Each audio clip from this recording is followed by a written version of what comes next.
Greetings, friends. This is Marc David, founder of the Institute for the Psychology of Eating. Today's topic, obesity is not a disease. As you've probably heard, the American Medical Association has decided to clearly label obesity as a disease.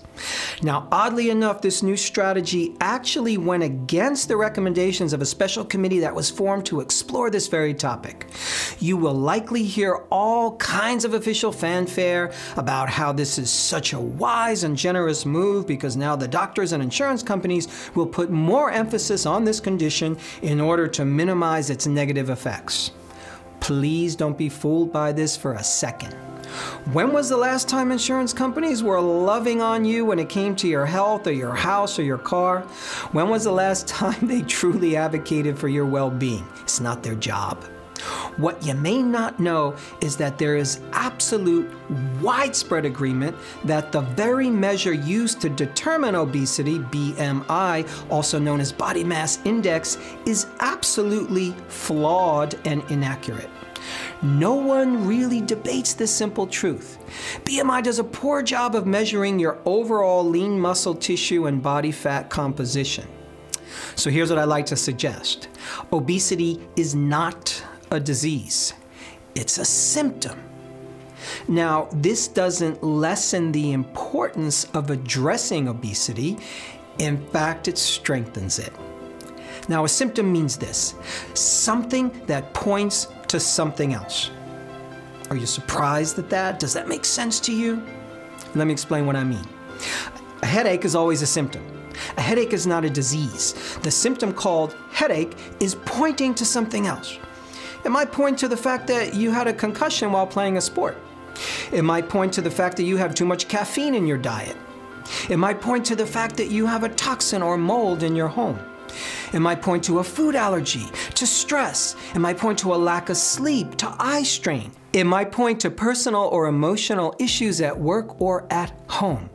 There are endless possibilities here. I think you get the picture. Extra weight is always pointing somewhere else, always. Extra weight might be pointing to the fact that we're eating too much poor quality food. It might be pointing to the fact that we eat too much sugar or too many soft drinks that we're consuming. It could point to a thyroid issue. It could point to adrenal problems. It could point to diabetes. It could point to a brain tumor. It can point to issues that are originating in the digestive tract or to environmental toxins and pollution all around us. It could be related to the use of certain prescription drugs, especially antidepressants, and so much more when it comes to nutritional and metabolic factors. And we haven't even talked about the personal and emotional dimensions of what excess weight might really be pointing to.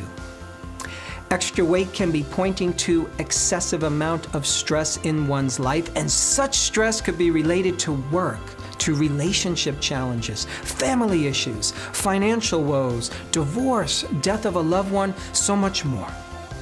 Extra weight might be pointing to the difficulties of navigating raising a family, making money, living in a world that doesn't always make it easy for us to take care of our own health and well-being.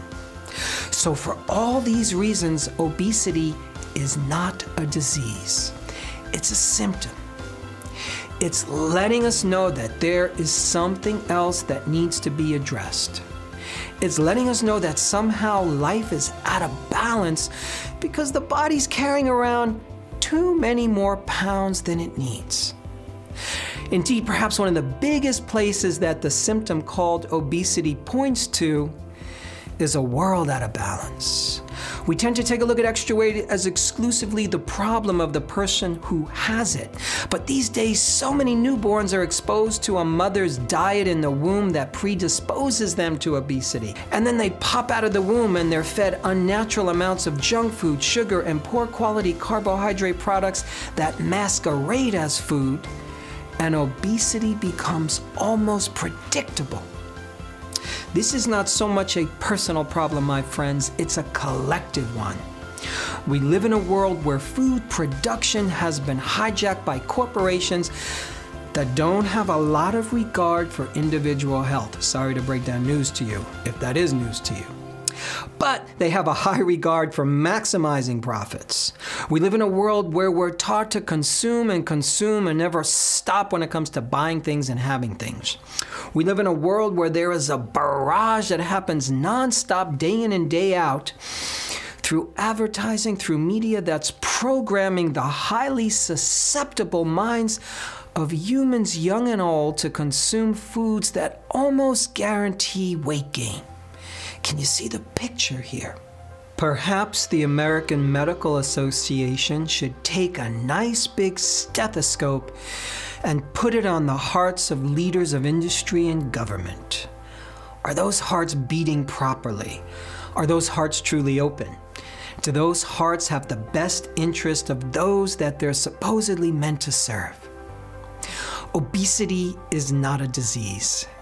It's our collective body screaming at the world that we need a course correction. We need a whole new way of how we treat each other and how we do business on planet Earth.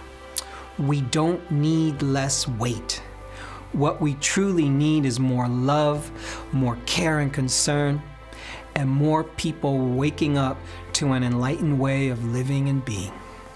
I hope this was helpful, my friends. To learn more, go to psychologyofeating.com. The Institute for the Psychology of Eating offers the most innovative and inspiring professional trainings, public programs, conferences, online events, and much more.